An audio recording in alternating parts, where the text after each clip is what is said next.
Hello story lovers, welcome to Siri Vennela కథల ప్రపంచం. నేను మీ వెన్నెల. అండ్ కొత్తగా డిజైన్ చేశానండి లోగో. ఎలా ఉందని చెప్పడం మర్చిపోవద్దు. నెక్స్ట్ ఇప్పుడు మనం వినబోయే story you are my destiny. స్టోరీలోకి వెళ్లే ముందుగా అందరూ వీడియోని లైక్ చేసి షేర్ చేయండి. ఇప్పుడు you are my destiny episode number 68.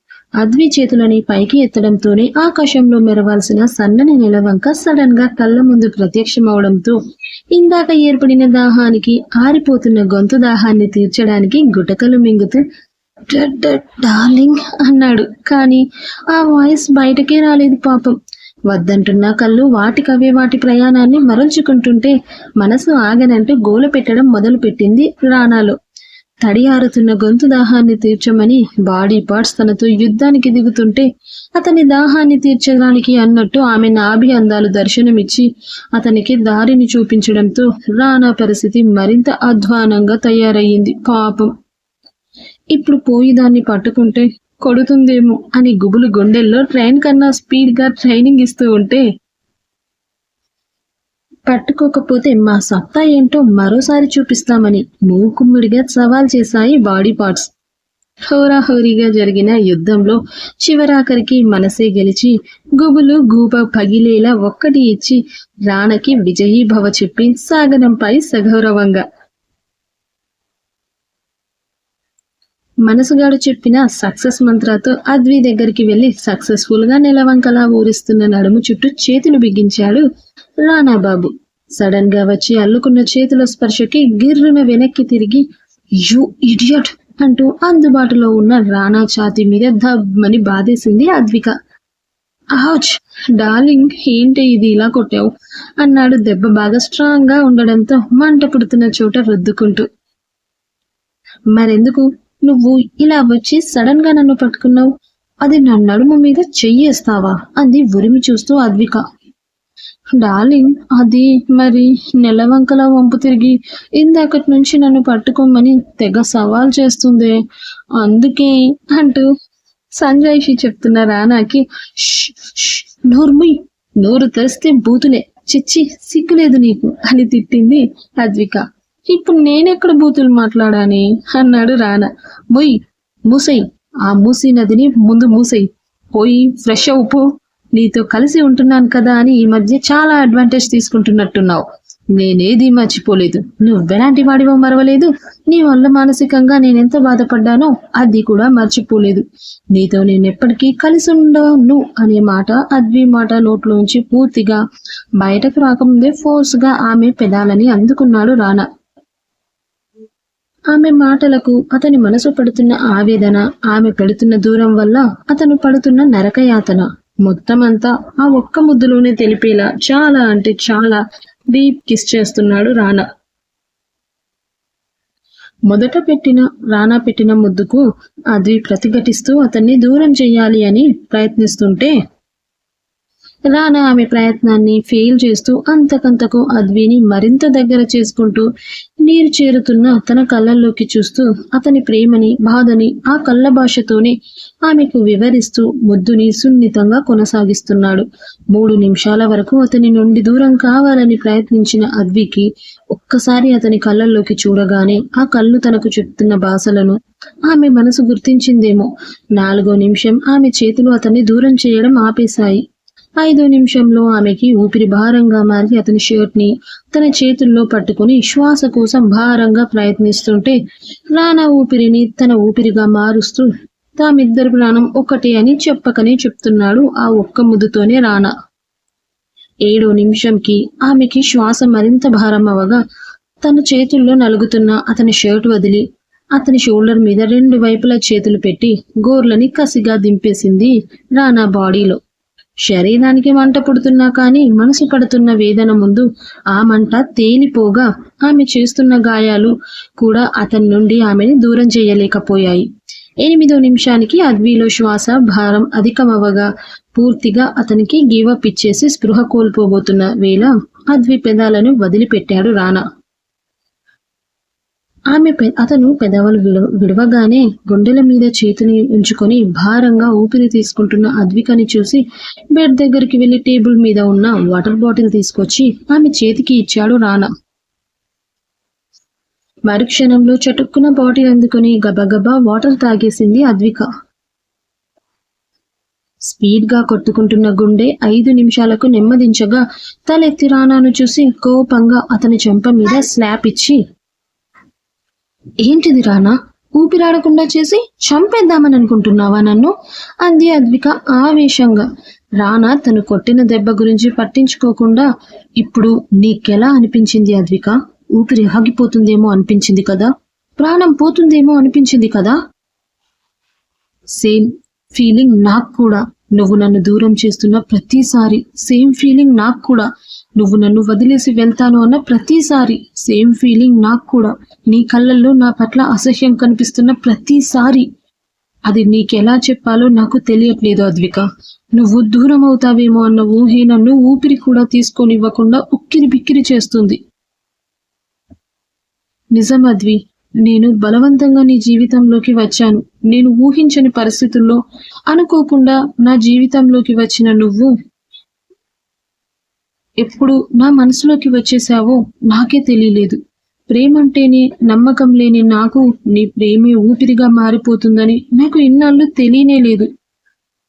Life అంటేనే జస్ట్ ఒక ఎంటర్టైన్మెంట్ అనుకుని ఏ గమ్యం లేకుండా కేవలం ఎంజాయ్మెంట్ మాత్రమే జీవితం అనుకునే నాకు నా లైఫ్ డెస్టినీ నువ్వుగా మారిపోతావని తెలియనే లేదు.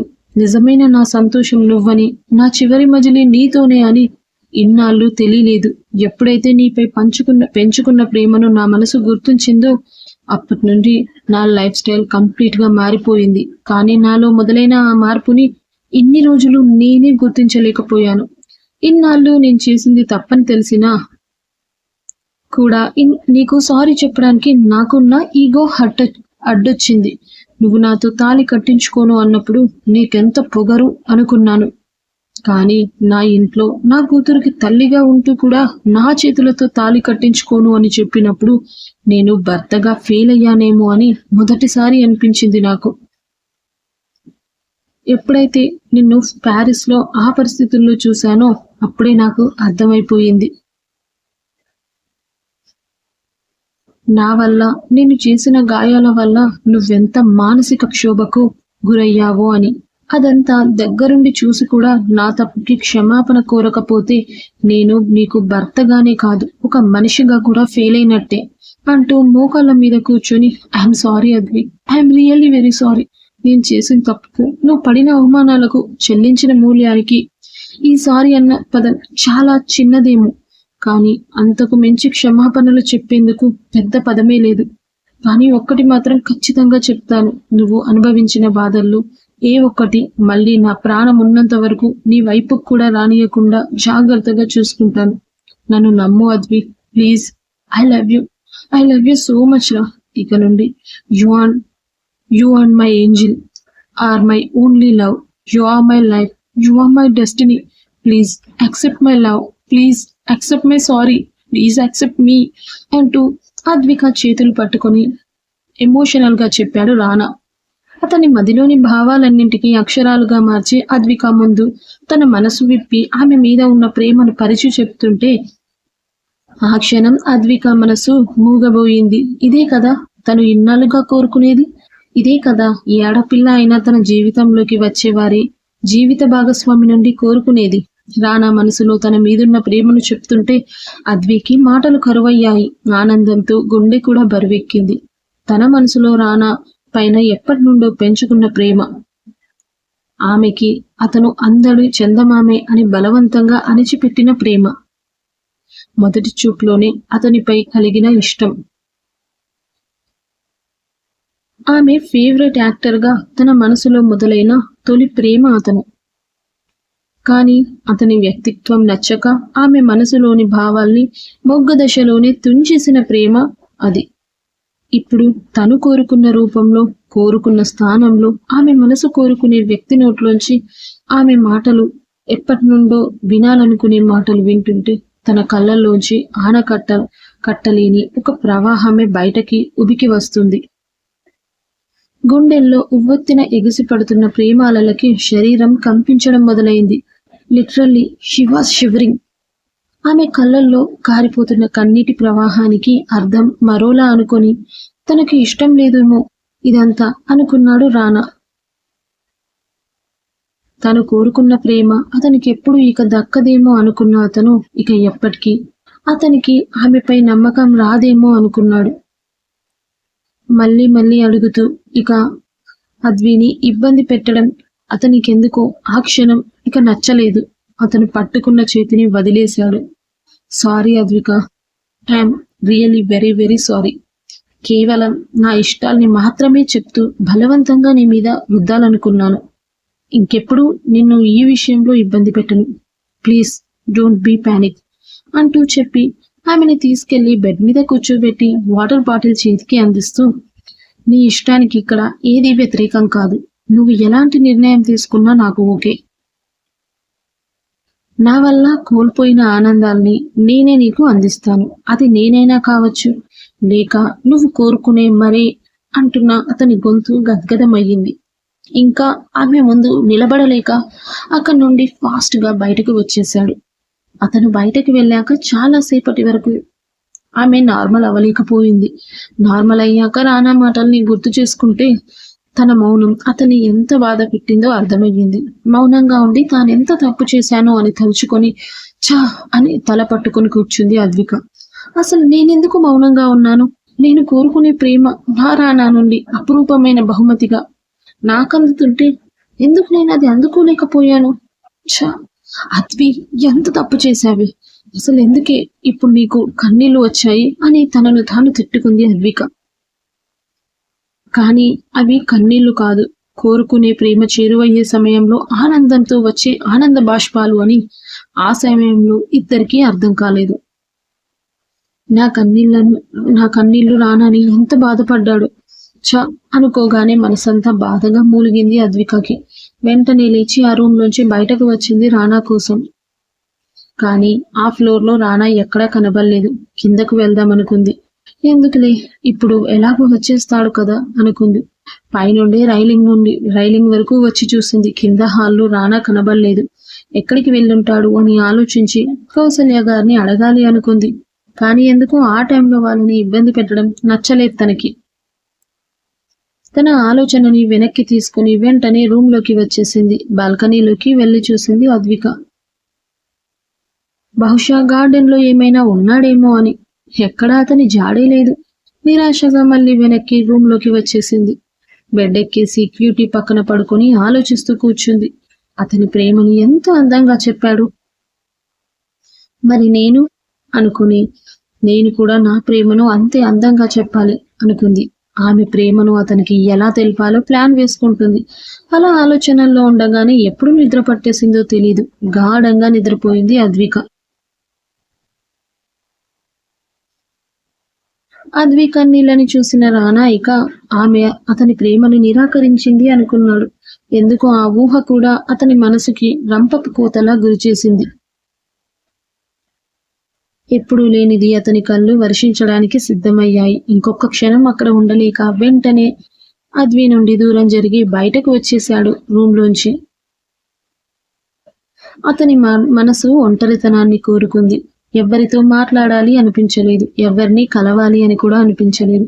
ఎవరితో తన బాధను పంచుకోవాలి అని కూడా అనిపించలేదు. నేరుగా టెర్రస్ పైకి వెళ్ళిపోయాడు. ఆకాశంలో మెరుస్తున్న చందమామని చూస్తూ అప్పటి వరకు అతను ఆపుకున్న కన్నీళ్లకి ఇక విడుదలనిచ్చేశాడు. తను అద్వితో ఒక మంచి లైఫ్ ని ఊహించుకున్నాడు. ఆ ఊహల్లో ఒక ప్రపంచాన్ని బిల్డ్ చేసుకున్నాడు రానా. ఆ ప్రపంచంలో కేవలం తను, క్యూటీ, అద్వి, ప్రేమ. ఎంతో సంతోషంగా తను ఊహించుకున్న ప్రపంచం ఈ రోజు కుప్పకూలినట్టు అయిపోయింది. అతని ఆలోచనలు ఎక్కడి నుండి ఎక్కడికో వెళ్ళిపోతున్నాయి. అద్వి పెళ్లికి ముందు పెట్టిన కండిషన్స్ అన్నీ గుర్తుకు వచ్చాయి. నిజంగానే అద్వి తన నుండి దూరం కావాలనుకుంటుందా? ఆ ఊహే భరించలేకపోతుంది తన మనసు. చాలా సేపటి వరకు తన ఊహలకు అంతమనేది లేకుండా పోయింది. దాదాపు అర్ధరాత్రి వరకు అక్కడే ఉండిపోయాడు. ఏదో నిర్ణయానికి వచ్చిన వాడే వెంటనే లేచి అక్కడి నుండి రూమ్ లోకి వెళ్ళిపోయాడు. తను వెళ్లేసరికి అద్విక గాఢ నిద్రలో ఉంది. ఎందుకో నిద్రపోతున్న అద్విని కనుబొమ్మలు ముడుచుకొని ఉన్నాయి. అది చూసిన రానా మరోలా అనుకున్నాడు. 2 క్షణాలు తీక్షణంగా ఆమె వైపు చూపులు సారించి వాష్రూంలోకి వెళ్ళిపోయాడు రానా. 15 నిమిషాల తర్వాత ఫ్రెష్ అయ్యి డ్రెస్అప్ అయి బయటకు వచ్చి క్యూటీకి మరోవైపు బెడ్ మీద పడుకున్నాడు. క్యూటీ నిదుటన ముద్దాడి తనపై చేతిని వేసి అద్విని కాసేపు చూశాడు. ఇంకా ఆలోచనల్లోనే ఉన్నట్టు ఉన్నాయి ఆ కనుబొమ్మలు. డోంట్ వెరీ అద్వి, ఇక నుండి నిన్ను ఏ విధంగా నేను ఇబ్బంది పెట్టను. నువ్వు ప్రశాంతంగా ఉండేలా చేస్తాను అని మనసులోనే అనుకుని కళ్ళు మూసుకున్నాడు రానా. రానా ప్రెజెన్స్ గుర్తించిన అద్వి మనసు అతని కళ్ళు మూసుకుంటున్నప్పుడే అతని చేతి మీద చెయ్యిని వేయగానే ప్రశాంతంగా మారిపోయింది ఆమె మొహం. జాగ్రత్తగా ఆ చేతిని అలాగే ఒడిసి పట్టుకుని ఇంకా గాఢంగా నిద్రలోకి జారిపోయింది అద్విక.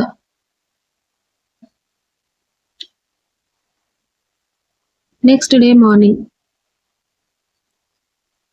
అద్వి కళ్ళు తెరిచేసరికి తన పక్కన క్యూటీ తప్ప రానా కనబడలేదు. మొత్తంగా కళ్ళు తెరిచి ఓసారి రూమ్ అంతా పరికించి చూసింది. రూమ్ లో ఎక్కడా రానా అలికిడి లేదు. ఒకవేళ జిమ్ కి వెళ్ళాడేమో అనుకుంది. ఈ రోజు ఎలా అయినా తన ప్రేమని రానాకి అందమైన జ్ఞాపకంగా గుర్తుండిపోయేలా చెప్పాలి అనుకుంది. వెంటనే బెడ్ దిగి ఫ్రెష్ అయ్యి క్యూటీని కూడా నిద్రలేపింది. రానా వచ్చే కన్నా ముందే తన క్యూటీని రెడీ చేసి ముగ్గురు బయటకు వెళ్లాలని తన నిర్ణయం. అక్కడే తన ప్రేమను తెలపాలి అనుకుంది కూడా. అతనికి ఇష్టమైన కలర్ శారీలో తనకి ఇష్టమైనట్టుగానే రెడీ అయ్యింది. అనుకున్నట్టుగానే క్యూటీకి స్నానం చేయించి రెడీ కూడా చేసింది. అయినా కూడా రానా ఇంకో రూమ్ లోకి రానేలేదు. ఇదేంటి ఇంకా రానా రాలేదు అనుకుని క్యూటీని తీసుకుని కిందికి వెళ్ళమని ఫోన్ చేసి చెప్పింది. క్యూటీ వెళ్ళగానే తను జిమ్ ఏరియాకి వెళ్ళింది. కానీ రానా అక్కడ కూడా లేడు. అసలు ఈ రోజు తను జిమ్ చేసిన ఆనవాళ్ళు కూడా లేవు. ఎక్కడికి వెళ్ళుంటాడు అనుకుంటూనే ఆలోచనల్లోనే కిందికి వెళ్ళింది. పని మనిషి అప్పటికే ఫుడ్ ట్రేలో టీ, కాఫీ, స్నాక్స్, వాటర్ అన్ని పెట్టుకుని ఉన్న ట్రాలీని రానా ఆఫీస్ రూమ్ వైపుకు తీసుకువెళ్తూ ఎదురొచ్చింది. ఫుడ్ ట్రాలీ నిండుగా ఉన్న స్నాక్స్ అండ్ బిస్కెట్స్ ఇంకా కాఫీ, టీ అన్ని చూసి ఇంటికి ఎవరైనా గెస్ట్లు వచ్చారా, మరి ఇదేంటి ఇల్లంతా ఖాళీగా ఉంది, పైగా ఇటెందుకు తీసుకువెళ్తున్నారు వీటిని అని ఆలోచిస్తూ అయినా ఈ రానా ఎక్కడికి వెళ్ళాడు, పొద్దున్నుంచి అస్సలు కనపడలేదు అని మనసులోనే అనుకుని ఓసారి హాల్ అంతా కళ్ళతోనే స్కాన్ చేసేసింది అద్విక. ఎక్కడా రానా కనబడకపోయేసరికి సోఫాలో క్యూటీకి పాలు తాగించేందుకు సోఫాలు పడుతున్న అత్త, అమ్మల వాళ్ళ దగ్గరికి వెళ్ళింది. కౌసల్య గారు అద్వికాని చూసి, గుడ్ మార్నింగ్ అద్వి, ఎలా ఉందమ్మా ఇప్పుడు నీకు? నిన్న ప్రయాణం బాగా జరిగిందా? ఇప్పుడు నీకు పర్లేదు కదా? ఆ వెధవలు నిన్నేం ఇబ్బంది పెట్టలేదు కదా అని అద్విక చెంప మీద చెయ్యి వేసి ప్రేమగా అడిగింది ఇలా కౌసల్య. కౌసల్య గారు అలా అడుగుతుంటే ప్యారిస్ లో జరిగిందంతా మళ్ళీ గుర్తొచ్చి బాధగా ఇప్పుడు పర్లేదా ఆంటీ అని చెప్పి లో గొంతుకతో చెప్పింది. అసలు అంత అలా అజాగ్రత్తగా ఎలా ఉన్నావు అద్వి? ఎప్పుడూ అల్లుడు గారు నీ పక్కనే ఉంటారుగా, అలా ఎలా జరిగింది అని అడిగింది సుజాత. రాత్రే నిన్ను చూడ్డానికి మీ రూమ్ కి వద్దామని అనుకుంటే మీ ఆయన నన్ను రాకుండా మా ఆవిడ రెస్ట్ తీసుకుంటుంది అని చెప్పాడు, అందుకే రాలేదు అని కౌసల్య చెప్పగానే రానా పేరు వినగానే మనసులోని బాధ తుడిచిపెట్టినట్టు పక్కకి పోగా మరోసారి రానా కోసం చూపులు సారించింది గుమ్మం వైపు. ఏంటమ్మా ఎవరిని వెతుకుతున్నావు? ముందు పద టిఫిన్ చేద్దులే గాని, అసలే నైట్ జర్నీలో అసలు సరిగ్గా తిన్నారో లేదో మీరు అంటూ అద్వికాని డైనింగ్ టేబుల్ వైపు తీసుకువెళ్ళింది కౌసల్య.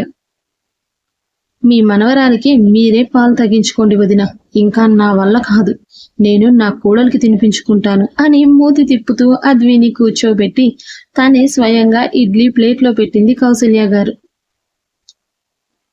వామ్మో దీనికా అంటూ కళ్ళు తేలేశారు సుజాత. ఆ పాటికే ఇద్దరు ఉన్నా కూడా 3 చెరువుల నీటిని తాగించిన క్యూటీని చూస్తూ అద్వి ప్లేట్లో ఉన్న ఇడ్లీని చూస్తూ ఆంటీ మీరు టిఫిన్ చేశారా అని అడిగింది.